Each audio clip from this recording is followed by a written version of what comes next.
பாசிச சக்திகளுக்கு முன்னால் நாம் எடுக்க வேண்டிய ஒரே ஆயுதம் சமூக நல்லிணக்கம் என்கிற ஆயுதம் தான் என்பதை இங்கே நான் வலியுறுத்த விரும்புகிறேன். இஸ்லாமியர்களுக்கு இந்தியா மேல பற்றே கிடையாது. அவங்க எல்லாம் பாகிஸ்தான் மேலதான் அபிமானத்தை வச்சுக்கிட்டு இந்தியாவில் வசித்துக் கொண்டிருக்கிறார்கள். இன்னும் சொல்ல போனா இந்த மாதிரி இஸ்லாமிய மேடைகள்ல வந்து பேசுகிறவர்களை பார்த்து சொல்லுகிற முதல் குற்றச்சாட்டு பிரியாணிக்கு ஆசைப்பட்டு போய் பேசுறான். நான் கேட்கிறேன், நீங்க சும்மா அப்படி கடலூர்ல இங்க இருந்து பஸ் ஸ்டாண்ட் வரைக்கும் போக எத்தனை பிரியாணி கடை இருக்கு. அந்த பிரியாணி கடையில யார் சாப்பிட்டுக்கிறா? எல்லாம் நம்ம ஆட்கள் தான் சாப்பிட்டு இருக்கா. ஒரு முஸ்லீம் காந்தியை கொண்டுட்டான். நான் சொல்லுகிறேன், காந்தியை எந்த காலத்திலும் ஒரு கிறிஸ்தவனோ முஸ்லீமோ கொல்லவே முடியாது. அதை ஒரு தீவிர இந்து மட்டும்தான் செய்ய முடியும். அடுத்ததாக சொல்லப்படுகிற குற்றச்சாட்டு என்ன? இஸ்லாம் வாளின் முனையில் பரப்பப்பட்ட மார்க்கம் அப்படின்னா என்ன சொன்னா, மிரட்டி மிரட்டி எல்லாரையும் மதமாற்றம் செய்கிற ஒரு மதம் தான் இஸ்லாம் என்பது ஒரு பொய் செய்தி. உலகில் வாழ்ந்து மறைந்த மனிதர்களின் தலை சிறந்த 100 மனிதர்களில் முதல் ஆள் யாருன்னா நபிகள் நாயகம். அந்த உழைப்பாளியை கௌரவப்படுத்துவது என்பது நபிகளாருடைய கொள்கை. இன்னைக்கு நாம எப்படி இருக்கோம்? உழைப்பாளினாலே நமக்கு ரொம்ப கேவலம்.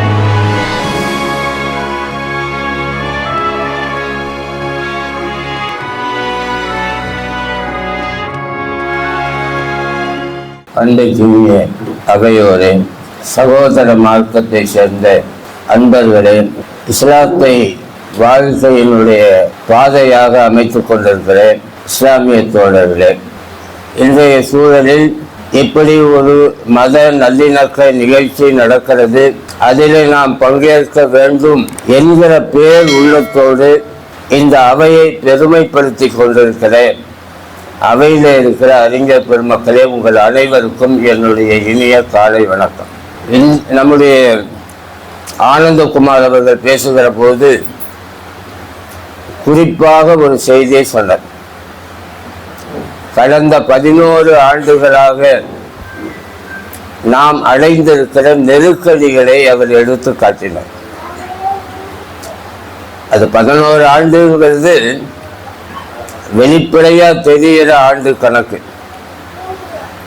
ஆனா இந்த விஷ வித்து 100 வருஷமா இங்க இருக்கு. 100 ஆண்டுகளுக்கு முன்பே இந்த இந்திய நாட்டில் மத நல்லிணக்கம் இருக்கக்கூடாது, இந்துக்களும் இஸ்லாமியர்களும் சகோதரர்களாக வாழக்கூடாது,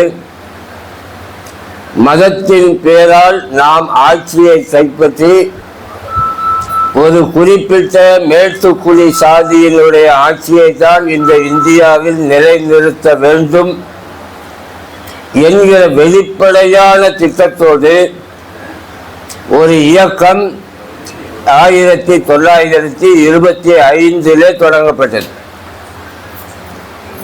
100 ஆண்டுகளை கடந்து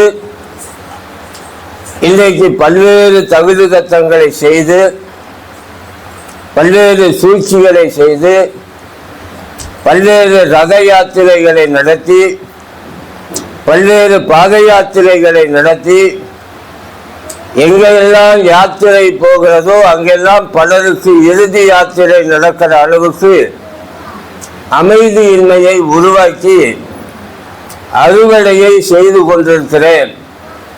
பாசிச சக்திகளுக்கு முன்னால் நாம் எடுக்க வேண்டிய ஒரே ஆயுதம் சமூக நல்லிணக்கம் என்கிற ஆயுதம் தான் என்பதை இங்கே நான் வலியுறுத்த விரும்புகிறேன். எதிராளி எந்த ஆயுதத்தை வேண்டுமானாலும் எடுக்கட்டும், நாம் ஒற்றுமையாக இருப்போம், இருக்கிறோம், இருப்போம் என்கிற தெளிவு நமக்கு இருந்தால் எந்த விஷமத்தனங்களும் இந்த தமிழகத்தில் தலை காட்ட முடியாது. எனவே அதில் நாம் உறுதியாக இருக்கிறோம் என்பதற்கு ஜமாத்தே இஸ்லாமி இந்து அமைப்பு நடத்துகிற அனைத்து நிகழ்ச்சிகளும் சார்ந்து நான் தொடர்ச்சியாக அவர்களுடைய நிகழ்ச்சிகளில் எல்லாம் பங்கேற்பேன். அதில் சரிபாதிக்கு மேலாக சகோதர மார்க்கத்தை சேர்ந்தவர்களும் வந்து பங்கேற்று இந்த நாட்டுக்கு தேவைப்படுகிற மத நல்லிணக்கத்தை, சமூக நல்லிணக்கத்தை இந்த ஜமாத்தே இஸ்லாமிய ஹிந்து கொண்டு வரும் என்கிற நம்பிக்கையில் உடன் இணைந்து பங்காற்றுவதாக இருப்பார்கள். அதை நான் பலமுறை கண்டிருக்கிறேன். எனவே வேறு அமைப்புகளுக்கு இல்லாத சிறப்பு இந்த அமைப்புக்கு உண்டு. தன் மார்க்கம், தன் வழிபாடு, தன் தொழுகை என்பதாக நின்று விடாமல் சகோதர மார்க்கங்கள், சகோதர மனிதர்கள், அவர்கள் நலன், தேசத்தினுடைய நலன் என்பதை முன்னிறுத்தி செயல்படுகிற ஒரு முக்கியமான அமைப்பு இந்த ஜமாத்தே இஸ்லாமிக் ஹிந்து என்கிற அமைப்பு. அந்த வகையில் அவருக்கு என்னுடைய நன்றியையும் பாராட்டுதலையும் நான் தெரிவித்துக் கொள்வேன். அன்பிற்குரிய தோழர்களே, நான் சொல்ல விரும்புகிற செய்தி மிக சொற்பமானது. முதல் செய்தி, இஸ்லாம் என்கிற மதத்தை குறித்து இங்கே திட்டமிட்டு சில பொய் பரப்புரைகளை நாளும் நம்முடைய ஊடகங்களும் சமூக ஊடகங்களும் பரப்பிக்கொண்டே இருக்கின்றன. அதில் முதன்மையானது என்னன்னா, இஸ்லாமியர்களுக்கு இந்தியா மேல பற்றே கிடையாது. அவங்க எல்லாம் பாகிஸ்தான் மேல தான் அபிமானத்தை வச்சுக்கிட்டு இந்தியாவில் வசித்து கொண்டிருக்கிறார்கள். இஸ்லாமியர்களுக்கு தேசப்பற்று கிடையாது. இஸ்லாமியர்கள் தீவிரவாதிகள். சக மனிதனை கொள்வதில் அவர்கள் இரக்கம் காட்டவே மாட்டார்கள். அதே போல கலவரம் செய்வது, மக்களை பிரிப்பது, இந்த வேலைகளில் எல்லாம் இஸ்லாமியர்கள் கைதேர்ந்தவர்கள். அவர்கள் தினம் மாட்டுக்கறியோ ஆட்டுக்கறியோ கறி சாப்பிட்டுட்டே இருப்பாங்க. அவங்க வீட்டில் எப்போதும் இறைச்சி நாற்றம் இருந்து கொண்டே இருக்கும். எந்த முஸ்லீமுக்காவது நீங்க கையை கொடுத்துட்டு மோந்து பாருங்க, பிரியாணி வாசனை வரும். இதெல்லாம் நம்ம நாட்டில் பரப்பப்படுகிற பொய் செய்தி. எனக்கு தெரிந்து பல இஸ்லாமியர்கள் பிரியாணி அவங்க வீட்டில், நம்ம வீட்டில் எப்படி ஆடி மாதத்துக்கு ஒரு தடவை, அமாவாசைக்கு ஒரு தடவை, கிருத்திகைக்கு ஒரு தடவை பாயாசம் வைக்கிறோமோ அப்படி தான் அவங்க வீட்லேயும் பிரியாணி செய்வாங்களே தவிர தினம் பிரியாணி சாப்பிட்டு இருக்கிற பழக்கம் அவருக்கு கிடையாது. இது பொய் செய்தி. இன்னும் சொல்ல போனால், இந்த மாதிரி இஸ்லாமிய மேடைகளில் வந்து பேசுகிறவர்களை பார்த்து சொல்லுகிற முதல் குற்றச்சாட்டு, பிரியாணிக்கு ஆசைப்பட்டு போய் பேசுகிறான். நான் கேட்கிறேன், நீங்கள் சும்மா அப்படி கடலூரில் இங்கேருந்து பஸ் ஸ்டாண்ட் வரைக்கும் போக எத்தனை பிரியாணி கடை இருக்கு. அந்த பிரியாணி கடையில் யார் சாப்பிட்டுருக்குறா? எல்லாம் நம்ம ஆட்கள் தான் சாப்பிட்டுட்டு இருக்காங்க. பிரியாணி இல்லைன்னா வாழ்க்கையே இல்லை. பிரியாணி தான் உலகத்திலேயே பெரிய விருந்து என்று நினைத்து கொண்டிருக்கிறவர்களாக நம்ம ஆட்கள் தான் இருக்கிறார்களே தவிர அவர்கள் பிரியாணியை விட்டு கடந்து வந்து ரொம்ப நாள் ஆகிப்போச்சு. இதெல்லாம் பொய் செய்யுது. அதே மாதிரி குண்டு வைக்கிறது, கலவரம் பண்றது, மத கலவரத்தை உண்டாக்குவது, சக மனிதர்களுக்கு தீமை விளைவிப்பது, இதெல்லாம் அவர்கள் தான் செய்வார்கள் என்று சொல்வார்கள். ஆனா இப்ப அண்மை காலத்துல வர்ற பத்திரிகை செய்தியெல்லாம் பாத்தீங்கன்னா, தாடி வச்சுக்கிட்டு தொப்பி போட்டுக்கிட்டு போய் எங்கேயாவது ஒருத்தர் ஒரு தப்பு பண்ணுவான். அவனை பிடிச்சி விசாரிச்சா அவன் பேரு சுப்பிரமணியா இருக்கும், ராமசாமியா இருக்கும். சும்மா பேருக்கு தாடி வச்சுக்கிட்டு தொப்பியை போட்டுட்டு போய் செய்கிற பழக்கம் இன்றைக்கு இந்தியாவில் இருக்கிறது. அது பல செய்தித்தாளில் நாம் படித்திருக்கிறோம். காந்தியை ஒருவன் சுட்டு கொன்ற பொழுது அவன் கையிலே ஒரு இஸ்லாமியனுடைய பெயரை பச்சை குத்தி அவனை போய் காந்தியை சுடும்படியாக செய்தவர்கள் தான் இன்றைக்கு நாட்டை ஆண்டு கொண்டிருக்கிற பாசிச சக்திகள். அவர்கள் தான் காந்தி செத்துத்தான்னு கேள்விப்பட்ட உடனே அடுத்த நிமிடமே இந்தியா முழுக்க பரப்பினார்கள், ஒரு முஸ்லீம் காந்தியை கொன்னுட்டான். நான் சொல்லுகிறேன், காந்தியை எந்த காலத்திலும் ஒரு கிறிஸ்தவனோ முஸ்லீமோ கொல்லவே முடியாது. அதை ஒரு தீவிர இந்து மட்டும்தான் செய்ய முடியும். நீங்க நம்ம எல்லாம் கோயிலுக்கு போறோம், பெருமாள் கோயிலுக்கு போறோம், முருகர் கோயிலுக்கு போறோம், ஏதோ ஒரு அம்மன் கோயிலுக்கு போறோம். நாமெல்லாம் இந்து தீவிரவாதியான்னு கேட்டால் கிடையாது. நாமெல்லாம் அப்பாவி மத நம்பிக்கையாளர்கள், கடவுள் நம்பிக்கையாளர்கள். கடவுள் நம்பிக்கை வேற, மதவாதம் என்பது வேற. பல பேருக்கு அது தெரியாது. சாமியை கும்பிடுறவங்கலாம் நம்ம கூப்பிட்டா வந்துடுவான், நமக்கு ஓட்டு போட்டுருவான்னு ஒரு தப்பான கணக்கை போட்டுக்கிட்டு இங்க ரொம்ப பேர் வேலை தூக்கிட்டு சூழத்தை தூக்கிட்டு கிளம்பி வந்து நேர்காணம். அதையெல்லாம் பொய்யாக்குகிற விதத்தில் தமிழகம் அவர்களை திருப்பி திருப்பி அடித்து ஓடவிடப் போகிறது என்பதுதான் வரலாற்றிலே நிகழப்போகிற சரித்திர சாதனை. 26 அது நடக்குதா இல்லையான்னு பாருங்க. நீ தூக்கின்னு வர வேலும் நீ தூக்கின்னு வர சூழமும் இது செய்கிற பொய் பிரச்சாரமும் எங்க வேணா எடுபடலாம். தமிழ்நாட்டில் அது எடுபடாது. ஏனென்றால் நாம் இயற்கையிலேயே நம்முடைய மரபிலேயே நம்முடைய சிந்தனையிலேயே சமத்துவம், சகோதரத்துவம், இறை நம்பிக்கை இதையெல்லாம் ஆழமாக கொண்டவர்கள் நாம். உங்களுக்கு தெரியுமா, இந்தியாவில் இருக்கிற எந்த மாநிலத்திலும் இல்லாத பகுத்தறிவு, முற்போக்கு, சமத்துவ சிந்தனைகள் தமிழகத்திலே தான் தோன்றியது. பிறப்பு ஒக்கும் எல்லா உயிர்க்கும் என்று சொன்னவன் யாரு? தமிழன். பிறப்பு ஒக்கும் எல்லா உயிர்க்கும், மனிதனில் எந்த வேறுபாடும் இல்லை, எல்லாரும் சமம். இங்கே ஜாதி இல்லை, மதங்கள் இல்லை, எதுவுமே கிடையாது. மனிதனா பிறந்தவன் அனைவரும் சமம் என்று சொன்னவன் திருவள்ளுவன். அந்த திருவள்ளுவனின் வழி வந்தவர்கள் நாம், மனுஸ்மிருதியின் வழி வந்தவர்கள் அல்ல. அங்கே ஜாதிக்கு ஒரு நீதி. தமிழகத்தில் எல்லாரும் பொது. தமிழ்நாட்டிலே திருமூலர் என்று ஒரு பெரிய ஞானி இருந்தார், இந்து மதத்தில் மிக முக்கியமானவர். அவர் சொன்ன செய்தி என்ன தெரியுமா? எப்போ கிட்டத்தட்ட 1400-500 வருஷங்களுக்கு முன்னாடி அவர் சொன்னார், ஒன்றே குலம், ஒருவனே தேவன். இது அண்ணா சொன்னார்னு ரொம்ப பேர் சொல்லுவாங்க.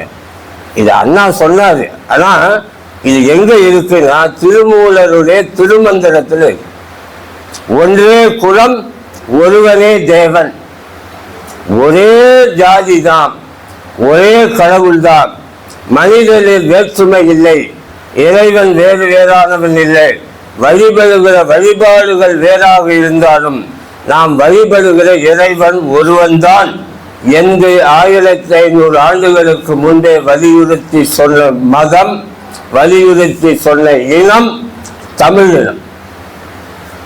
எனவே இந்த தமிழினத்தில் நம்முடைய சிந்தனைகளோடு மிக நெருங்கி இருக்கிற, நம் சிந்தனைகளோடு ஒத்துப்போகிற, நம் சிந்தனையின் வழி வந்த இஸ்லாம் என்பது நம்முடைய மார்க்கம்தான் என்பதிலே நமக்கு கருத்து வேறுபாடே இருக்கக்கூடாது.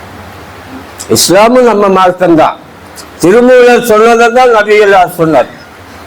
திருமூலர் சொன்னதைத்தான் இறை வேதமாகிய குர்ஆன் சொல்லுகிறது. திருவள்ளுவர் சொன்னதைத்தான் குர்ஆன் சொல்லுகிறது.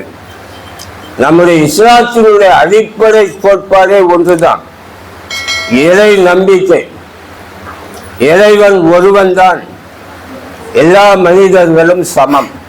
இதை தவிர இஸ்லாத்தில் நீங்க விரிவா பேசுறதுக்கு ஒண்ணுமே, சுருக்கமா சொல்ல ரெண்டே இருந்துதான். எல்லாரும் சமம், எல்லா கடவுள்களும் ஒண்ணுதான். நீங்க வேற வேற வழிபடுகிற கடவுள் எதுவா இருந்தாலும் அது எல்லாம் ஒரே கடவுள் தான். அடுத்ததாக சொல்லப்படுகிற குற்றச்சாட்டு என்ன? இஸ்லாம் வாளின் முனையில் பரப்பப்பட்ட மார்க்கம். புரியுது? வாளின் முனையில் பரப்பப்பட்ட மார்க்கம் அப்படின்னா என்ன சொன்னா, மிரட்டி மிரட்டி எல்லாரையும் மதமாற்றம் செய்கிற ஒரு மதம்தான் இஸ்லாம் என்பது ஒரு பொய்ச்சை. இஸ்லாம் ஒருபோதும் யாரையும் கட்டாயப்படுத்தியோ மிரட்டியோ மதமாற்றம் செய்ததாக உலகத்தில் வரலாறே கிடையாது. யாரையும் நபிகளார் காலத்திலும் சரி, இன்னைக்கும் சரி, உன்னை தொலைச்சி விடுவேன், மரியாதை இஸ்லாமா மாறு, இஸ்லாத்துக்கு மாறுன்னு சொல்லக்கூடிய சம்பவங்களோ நிகழ்ச்சிகளோ எங்கேயும் கிடையாது. இஸ்லாத்துக்கு எல்லோரும் மாறினார்கள் நபிகளார் காலத்தில் என்றால் அதற்கு ஒரே காரணம், இஸ்லாம் சொன்ன அன்பையும் அறத்தையும், இஸ்லாம் சொன்ன ஒழுக்கத்தையும் நமக்கு ரொம்ப பிடித்திருக்கிறது என்கிற ஒரே காரணத்திற்காகத்தான் அணி அணியாக நபிகளார் காலத்தில் எல்லோரும் இஸ்லாத்திலே போய் சேர்ந்தார். நான் ஒரே ஒரு உதாரணம் சொல்றேன். அண்ணல் நபிகளார் காலத்தில் நபிகளுக்கு எதிராக எப்போதும் பொய் பிரச்சாரம். இப்ப போறாரு, அவர் தான் நபி, இஸ்லாத்தை பரப்ப வந்திருக்கார், உன்னை பூச்சி பிடிக்கிறவன மாதிரி பிடிச்சிருவார், ஜாக்கிரதையா இரு, நம்மளை கெடுக்கிறதுக்குன்னே வந்திருக்கிறார் அப்படின்னு பொய் பிரச்சாரம். அதை கேள்விப்பட்டு ஒரு வயசான பாட்டி, அந்த அம்மாவுக்கு 80 வயசு இருக்கும். அந்த அம்மா நபிகளால் பார்த்தாலே அந்த அம்மா கோபம் வரும், எச்சல் வரும். இருந்தாலும் இதை கும்பிடாத, அதை கும்பிடாத, உருவத்தை கும்பிடாத, பொம்மையை செஞ்சு கும்பிடாத அப்படிலாம் சொல்றாரு. கடவுளுக்கு உருவம் இல்லைன்றாரு, கடவுள் ஒன்றுதான்ங்கிறாரு, மனிதர்கள் சமம்ங்கிறாரு. இதெல்லாம் ரொம்ப மோசமான விஷயம். இவரை எப்படியாவது பழிவாகணும் அப்படின்னு அந்த அம்மா ஒரு 80 வயசு பாட்டி நினைச்சு என்ன பண்ணிச்சு, அவரு தினம் பள்ளிவாசலுக்கு போகிற வழியில மேலே இருந்து குப்பைகளை அவர் தலையில கொட்டும். 80 வயசு பாட்டி வேற என்ன செய்யும், குப்பையை தான் கொட்டும். நபிகளார் நிமிர்ந்து பார்ப்பார். பார்த்தா ஒரு பாட்டி குப்பையை கொட்டிட்டு நாசமா போ அப்படின்னு போயிடும். நபிகளார் குப்பையெல்லாம் தொடச்சிட்டு அவர் பாட்டு போயிடுவார். அடுத்த நாள் வருவார். கரெக்டா அதே நேரம் அந்த பாட்டி வந்து குப்பையை கொட்டும், தலையை தொடச்சிக்கிட்டு போயிடுவார். ஒரு நாள் அல்ல, 2 நாள் அல்ல, வாரக்கணக்கில் மாதக்கணக்கில் அந்த அம்மா தினமும் குப்பையை கொட்டது. நபிகளாருக்கு தெரியும், இந்த வீட்டு பக்கம் வந்தா குப்பை விழும் அப்படின்னு மேல எதிர்பார்த்துனே தான் போவார். குப்பை விழுந்தா கண்ணில் படாம எப்படி போகணும்னு ஜாக்கிரதையா போவார். ஒரு நாள் நிமிர்ந்து பார்க்கிறார், மேலே இருந்து குப்பை விழலை. என்னடா குப்பை விழலையே, அந்த பாட்டி தெரிஞ்சிச்சா இல்லை என்னாச்சுன்னு தெரியலையே அப்படின்னு என்ன பண்ணால் நபிகளார் போயிட்டார் பள்ளிவாசல். போய்விட்டு திரும்பி வருகிற போது அந்த வீட்டினுடைய மாடிப்படியில் ஏறி போய் அங்கே இருக்கிறவங்களை கேட்குறார், இங்கே ஒரு பாட்டி தினம் குப்பை கொடுத்துமே, அந்த பாட்டி எங்கே? ஆமாம்பா, அந்த பாட்டிக்கு உடம்பு சரியில்லை, மாடியில தான் படுத்துருக்கு. உடனே நபிகளார் மேலே போகிறார். போய் அந்த பாட்டி படுத்திருக்கிற அறைக்குள்ளே நுழைந்து அந்த பாட்டியை தொட்டு, பாட்டி எப்படி இருக்கீங்க, உடம்பு எப்படி இருக்கு, காய்ச்சலா இருக்கா, வைத்தியம் பார்க்கணுமா, நான் ஏதாவது உதவி செய்யணுமா என்று கேட்கிறார். அப்ப அந்த பாட்டி கேட்குது, நீ யாருப்பா தம்பி, நீ யாருன்னே தெரியலையே, உன்னை முன்னப்பிள்ளை நான் பார்த்ததே இல்லையே, நீ எதுக்காக என்னை வந்து விசாரிக்கிறேன்னு, என்ன நீ பார்த்ததே இல்லையா, நீ என்ன நீ தினமும் குப்பை கொடுத்துருவிய, அது என் தலையில தான். ஓ அந்தாடா நீ அப்படி? ஆமா நான் தான்.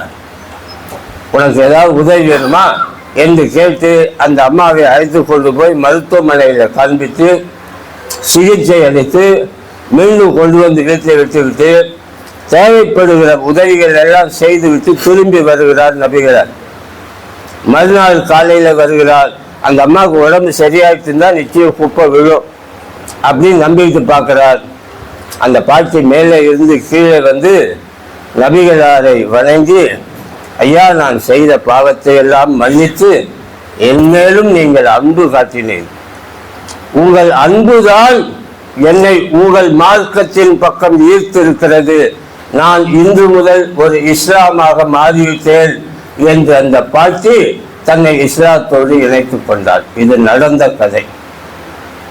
இப்ப எங்க வாழை வச்சுட்டு கத்தியை வச்சு மிரட்டி இஸ்லாத்துக்கு கொண்டு போனார்கள்.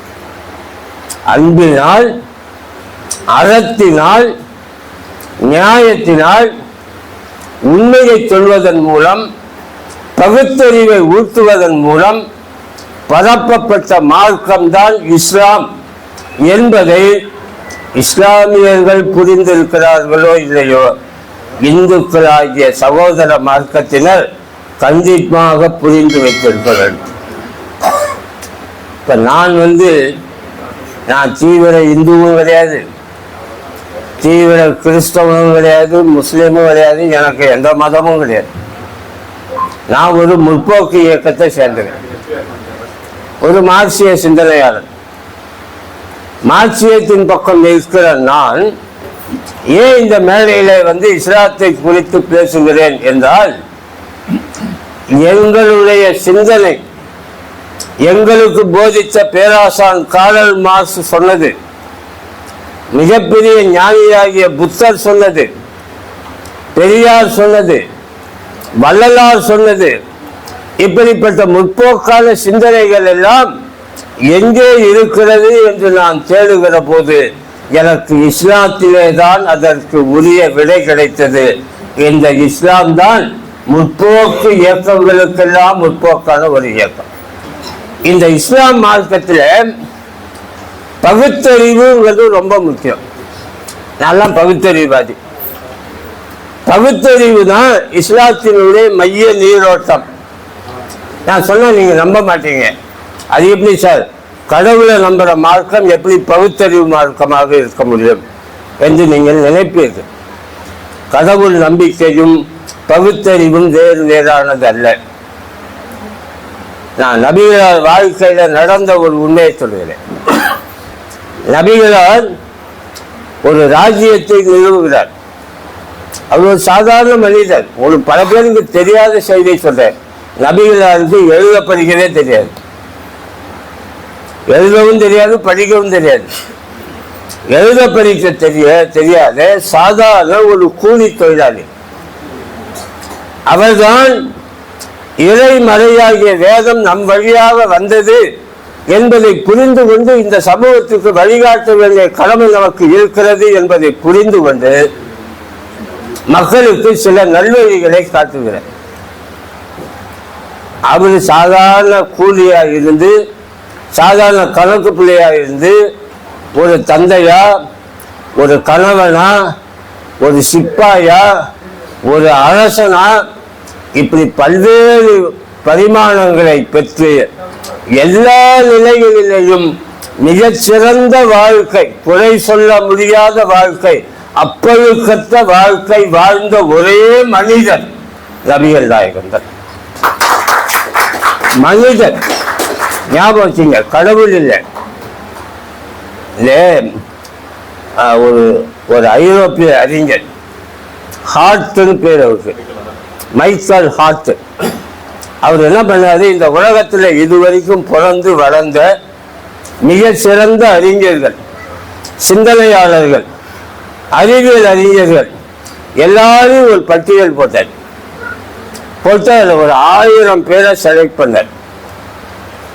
அதுக்கு பிறகு என்ன பண்ணாரு, அந்த 1000 பேர்ல ஒரு 100 பேரை செலக்ட் பண்ணார். இந்த 100 பேரும் இந்த மனித குலத்துக்காக பணியாற்றிய தலை சிறந்த மனிதர்கள். அவர்கள முதல் ஆள் இவர், 2வது ஆள் இவர், 3வது ஆள் இவர், ரேங்க் போட்ட மாதிரி ஒரு பட்டியல் போட்டார். போட்டதோடு நிறுத்தல. அந்த பட்டியலில் இவர் ஏன் முதல்ல இருக்காரு, இவர் ஏன் 2வதா இருக்காரு, இவர் ஏன் 3வதா இருக்காரு, அந்த பட்டியலுக்கு காரணமும் சொன்னார். ஹார்ட் என்பது அவருடைய பெயர், ஒரு அமெரிக்க கிறிஸ்தவர். அவர் பட்டியலில் 100 பேரை தேர்ந்தெடுத்தார் இல்லைங்களா. அதில் மார்க்ஸ் இருக்காரு, டார்வின் இருக்காரு, நியூட்டன் இருக்காரு, மகாவீரர் இருக்கிறாரு, புத்தர் இருக்கிறாரு, இயேசுநாதர் இருக்கிறாரு, நபிகள் நாயகம் இருக்கிறாரு, எல்லா மாமனிதர்களும் இருக்கிறார்கள். இந்த பட்டியலில் முதல் இடத்தை பிடித்தவர் அண்ணல் நபிகள் நாயகம் தான். இந்த உலகில் வாழ்ந்து மறைந்த மனிதர்களின் தலை சிறந்த 100 மனிதர்களில் முதல் ஆள் யாருன்னா நபிகள் நாயகம். இயேசுநாதருக்கு என்ன இடம் தெரியுங்களா? 3வது இடம். 2வது இடம் சித்தார்த்தன் என்கிற புத்தனுக்கு. அப்போ அந்த ஆய்வாளன் எவ்வளவு நேர்மையா இருக்கிறான்னு பாருங்க. நம்மால விட்டு கணக்கு போட சொன்னா முதல்ல நம்மால் பேரை எடுத்து மேல வச்சிரு, மீதி லிஸ்ட் அப்புறம் போட்டுக்கிறாங்க. அந்த ஹார்ட் இப்படி இந்த புத்தகத்தை எழுதியதற்காகவே பலவிதமான சிக்கல்களுக்கு ஆளானார். அதே சமயத்தில் உலகத்தில் பலராலும் பாராட்டப்பட்டார். தலை சிறந்த மாமனிதன் யாருன்னா நபிகள் நாயகம் தான். அதுக்கு என்ன காரணம் சொல்லுங்க, நான் சொல்ற ஒரு காரணத்தை பார்த்தீங்கன்னாலே நீங்க கண்டுபிடிக்கலாம். நபிகள் என்ன பண்ணா, ராஜ்யத்தை விரிவுபடுத்த உடனே ஒவ்வொரு மாகாணத்துக்கும் ஒரு ஆளுநரை அனுப்புகிறார். ஆளுநர், கவர்னர். நீங்க கவர்னர்னா இப்ப இருக்கிற கேவலமான கவர்னர்லாம் நினைச்சிக்காதீங்க. இதெல்லாம் ஒரு மனுஷ ஜென்மமே கிடையாது.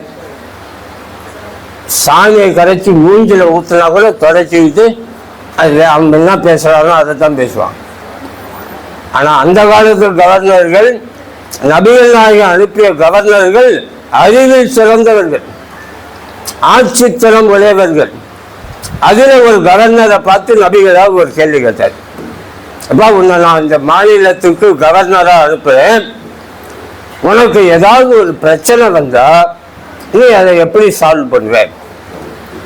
இப்போ நாமளாக என்ன பண்ணுவோம், உங்களுக்கு ஒரு வாட்ஸ்அப்பில் ஒரு மெசேஜ் அனுப்புவோம், சார் நீங்கள் பதில் சொல்லுவீங்க அப்படின்னு. இல்லை ஒரு ஃபோன் போட்டு கேட்டுக்கேன். நபிகள் கத்துல எல்லாம் இல்லை, அங்கேருந்து பிரச்சனை வந்ததுன்னா கிளம்பி நபியை பார்த்து பதில் வாங்கிட்டு போவதுக்குள்ள பிரச்சனையே முடிஞ்சிடும், பிரச்சனைக்குரிய ஆளே முடிஞ்சிடுவான்.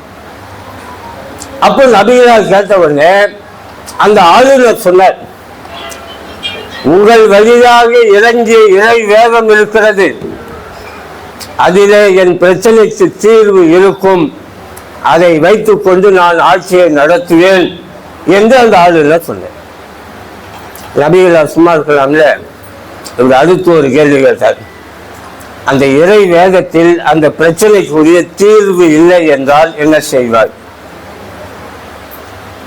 அப்போ அவர் யோசனை பண்ணி ஆளுநர் சொன்னார், உங்களோட நான் ரொம்ப நாளா பழகி இருக்கிறேன், உங்களுடைய கருத்துக்களை கேட்டிருக்கிறேன், நபி மொழிகளையும் நபி வசனங்களையும் நான் பின்பற்றி வந்திருக்கிறேன், எனவே அதிலே எனக்கு அந்த பிரச்சனைக்குரிய தீர்வு கிடைக்கும், அதை வைத்துக் கொண்டு அந்த பிரச்சனையை தீர்ப்பேன்னு சொன்னார். நபிகளார் திரும்ப சும்மா இல்லை, நான் சொன்னதுலேயும் அதுக்கு உனக்கு பதில் கிடைக்கலன்னா என்ன செய்வேன்னு கேட்டேன். அப்ப அந்த ஆளுநர் சொன்னார், நீங்கள் சொல்லவில்லை என்றாலும் நீங்கள் இந்த உலகத்தின் அழகிய முன்மாதிரி என்று இறை வேதமே சொல்லுகிறது, எல்லாருக்கும் முன்மாதிரியாக இருக்கிறவர் நீங்கள், எனவே உங்கள் வாழ்க்கையில இருந்து அந்த பிரச்சனைக்குரிய தீர்வை நான் கண்டுபிடித்து அதை பிரச்சனையை தீர்ப்பேன்னு சொன்னார். அப்படியாவது நபிகள் சும்மா இருக்கலாம்ல, அதுலேயும் உனக்கு பிரச்சனை தீரல, என்ன செய்வேன்? அப்ப அந்த ஆளுநர் சொன்னார், என் பகுத்தறிவை பயன்படுத்தி அந்த பிரச்சனையை தீர்ப்பேன் என்று சொன்னார். நபிகளார் சொன்னார், அதுதான் சரியான வழி, அதையே பின்பற்று என்று சொன்னார் நபிகளார். அப்ப நபிகளாருடைய இறுதி தீர்வு என்னவாக இருந்தது? இறை வேதத்தில் விலை கிடைக்கவில்லை என்றாலும், நபி மொழியில விலை கிடைக்கவில்லை என்றாலும், நபிகளுடைய வாழ்க்கையிலே உனக்கு விலை கிடைக்கவில்லை என்றாலும், உன் அறிவை பயன்படுத்தி பகுத்தறிவுதான் உன்னை சரியான பாதையிலே கொண்டு போய் சேர்க்கும் என்று சொன்ன ஒரே மார்க்கம் இஸ்லாம் மார்க்கம் தான். பகுத்தறிவுதான். மற்ற மதத்தை பரப்ப வந்தவங்க என்ன பண்ணாங்க தெரியுங்களா? எல்லா மத தலைவர்களும் தான் சொல்றேன், ஏதாவது அற்புதம் நிகழ்த்துவாங்க, மேஜிக் காட்டுவாங்க, சித்து விளையாட்டெல்லாம் பண்ணுவாங்க. சித்து விளையாட்டு விளையாடி வித்தைகளை காண்பித்து அற்புதங்களை நிகழ்த்தி மக்களை பயமுறுத்தி அவர்களை தன் மார்க்கத்தின் பக்கம் கொண்டு போனவர்கள் தான் உலகத்தில் அதிகம்.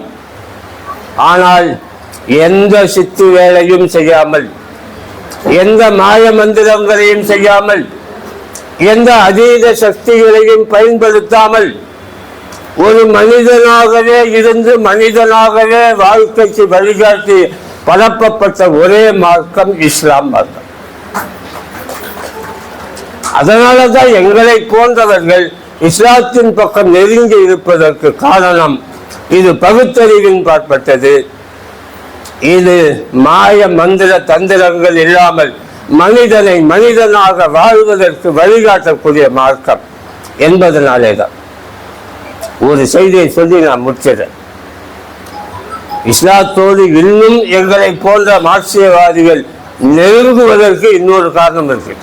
நபிகளார் எப்பொழுதுமே உழைப்பை மதிக்கக்கூடியது. அவருடைய வசனங்களில் ஒன்று, ஒரு வேலையால் வேலையை செய்து அவனுடைய வேர்வை அடங்குவதற்குள் அவனுக்கு கூலியை கொடுங்கள். உழைப்பை மதித்து அந்த உழைப்பாளியை கௌரவப்படுத்துவது என்பது நபிகளாருடைய கொள்கை. இன்னைக்கு நாம எப்படி இருக்கோம்? உழைப்பாளினாலே நமக்கு ரொம்ப கேவலம், வேர்வை வராமனாலே நமக்கு ரொம்ப அசூயை. வேர்வை வராம ஏசியில உட்காந்துக்கின்னு ஷூ போட்டுக்கின்னு கை கட்டிக்கின்னு சொகுசா வாழறவன் தான் ரொம்ப யோக்கியன்னு நாம நினைச்சிட்டு இருக்கோம். அடிக்கடி எங்க மாணவர்களிடத்துல சொல்லுவேன், தம்பி ஒரு திருடம் பணம் போடுப்பா அப்படின்னா ஒருத்தன் என்ன பணம் போடுவா? ஒரு திருடம் பணம் போடணும். எப்படி போடுவான் உங்களுக்கே தெரியும். திருடம் பணம் போட்டா அவன் கைது கட்டியிருப்பான் முதல்ல. ரெண்டாவது அவன் முகத்துல ஒரு பெரிய மது இருக்கும், இல்லை ஒரு வெற்றுக்காயம் இருக்கும். மூணாவது அவன் தலை கலைஞ்சிருக்கான். நாலாவது அவன் என்ன மாதிரி கருப்பா இருப்பான், அது ரொம்ப முக்கியம். சிவப்பா இருந்தால் அவன் திருடனா இருக்க மாட்டான். இதெல்லாம் முந்தா பனியன் போட்டிருப்பான், கலர் பனியன் போட்டிருப்பான். இதான நாம உண்மையிலேயே இந்த மாதிரி இருக்கிற ஆள் திருட கூட செய்வான். எவ்வளோ திருடுவான்? 50 ரூபா திருடுவான், 100 ரூபா திருடுவான், ஆண்டான் திருடுவான், குண்டான் திருடுவான், சோத்தை திருடுவான், அவ்வளோதான்.